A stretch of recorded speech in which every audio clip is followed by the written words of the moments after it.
ഇപ്പൊ മരീദിനെ കുറിച്ച് പറയുമ്പോൾ, രോഗിയെ കുറിച്ച് പറയുമ്പോൾ പണ്ഡിതന്മാര് രോഗി 3 കാറ്റഗറി ഉണ്ട് എന്ന് പറയും. 3 വിഭാഗം രോഗികളുണ്ട്. ഒന്നാമത്തെ വിഭാഗം അൽ മരീദു മർദൻ യസീറൻ, വളരെ ലൈറ്റ് ആയിട്ടുള്ള ചില രോഗങ്ങളുണ്ട് അല്ലെ.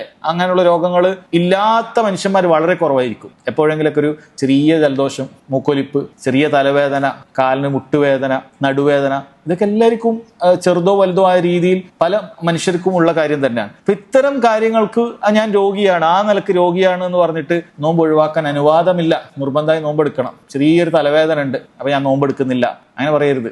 അല്ല ചെറിയൊരു മൂക്കൊലിപ്പുണ്ട്, നോമ്പെടുക്കുന്നില്ല എന്ന് പറയരുത്. അല്ല കാലിനൊരു മുറിവുണ്ട്, ഞാൻ നാളെ നോമ്പെടുക്കുന്നില്ല, പ്ലാസ്റ്റർ ഒട്ടിച്ചിട്ടുണ്ട്, വേറൊന്നുമില്ല, അതിന് നോമ്പ് ഒഴിവാക്കാൻ പാടില്ല. ഒന്നാമത്താണ്. രണ്ടാമത്തത് മരീദുൻ മർദൻ ശദീദൻ ഔ മുതവസ്സിതൻ, കടുത്ത രോഗം അല്ലെങ്കിൽ ഒരു മീഡിയം ലെവലുള്ള രോഗമാണ്. പക്ഷേ വയഗ്ലിബു അല ളന്നി തദററഹു ബിസ്സൗം, അവന് മിക്കവാറും ആ നോമ്പ് കൊണ്ട് അവന് കാര്യമായി ബാധിക്കും.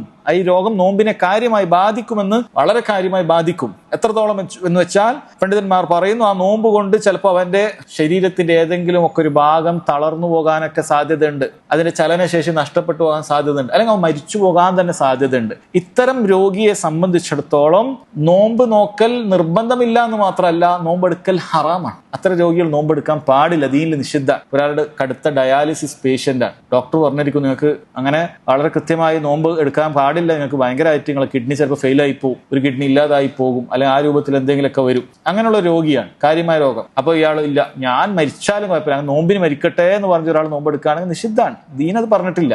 ഇനി അങ്ങനെ മരിച്ചാലും ശരി, അല്ലെങ്കിൽ ഒരു ഭാഗം തളർന്നാലും ശരി, ഞാൻ നോമ്പെടുക്കും, എനിക്ക് ഭയങ്കര ആഗ്രഹമാണ്, ആ ആഗ്രഹം വേണ്ട. അല്ലാഹു സുബ്ഹാനഹു വ തആല നിനക്ക് നിർബന്ധമാക്കിയിട്ടില്ല. കാരണം നബി സല്ലല്ലാഹു അലൈഹി വസല്ലം പറഞ്ഞിട്ടുണ്ട്, ലാ ദററ വലാ ദിറാർ, നീ സ്വന്തത്തിന് ഉപദ്രവം ഉണ്ടാക്കാൻ പാടില്ല, മറ്റുള്ള ആളുകൾക്ക് ഉപദ്രവം ഉണ്ടാക്കാൻ പാടില്ല. ഹദീസിൽ വന്ന കാര്യമാണ്. അതുകൊണ്ട് പ്രതിഫലം പ്രതീക്ഷിച്ച് അങ്ങനെ ചെയ്യാൻ പാടില്ല. എപ്പോഴാണ് ഈ പറയുന്നത് ഹറാമാകുന്നുള്ളത്?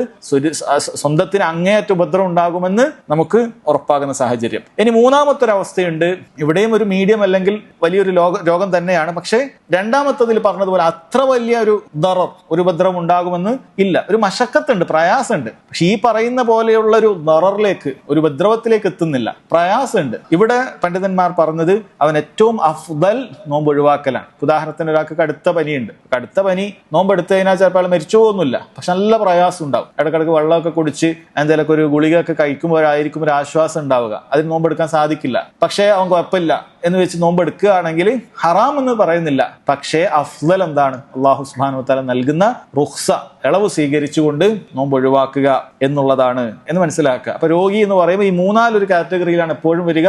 അതിന്റെ ഹുക്കം അങ്ങനെയാണ്.